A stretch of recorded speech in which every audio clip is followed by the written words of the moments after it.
In the previous video, we talked about how historical timelines are constructed rather than discovered, how dates, sequences, and eras are built from fragments, interpretation, and probability. But there is another issue that complicates our understanding of the past even further.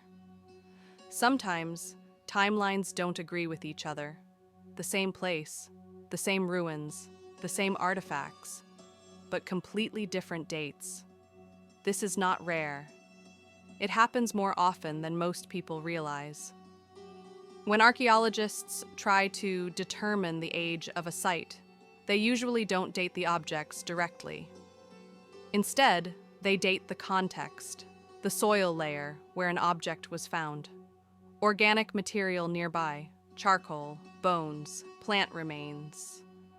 These methods are scientifically sound. They work well in stable conditions, but they rely on a critical assumption that the layers of soil and sediment have remained undisturbed.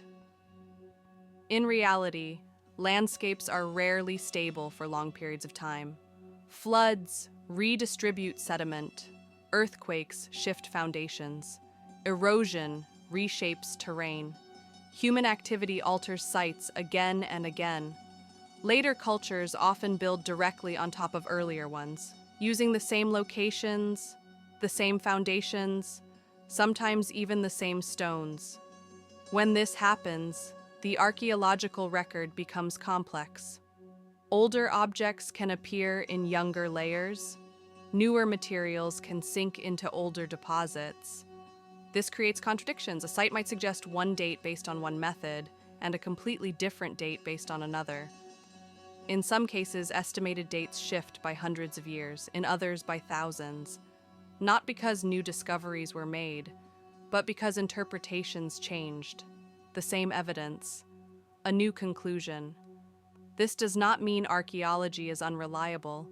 It means the past is fragile. Dating methods improve. Calibration curves are updated. Comparisons between sites are revised. What once seemed certain becomes provisional. There are sites that were originally dated to a specific era, only to be reassigned later to an entirely different period. Sometimes, entire civilizations appear suddenly in the archaeological record. Already organized, already skilled, already complex, with little evidence of gradual development. These moments create gaps in historical timelines, periods where continuity is unclear, transitions that seem to be missing. These gaps are not proof of lost civilizations. They are not evidence of advanced forgotten societies. They are signs of limited data, and limited data forces interpretation. When timelines disagree, historians must choose. They select the explanation that fits best with the broader picture, the model that aligns with other known sites, the theory that causes the least contradiction. This process is not deception, it is necessity. But it also means that history is not fixed. It is the best explanation available at the moment. As we move further back in time, evidence becomes scarcer. Records disappear. Structures erode. Organic material decays. Interpretation fills the space where certainty fades. This does not make history meaningless. It makes it cautious. Every historical timeline is temporary, stable until better evidence appears, or until old evidence is re-examined. When timelines don't agree, they remind us of something important, that the past is not a closed book. It is an ongoing investigation.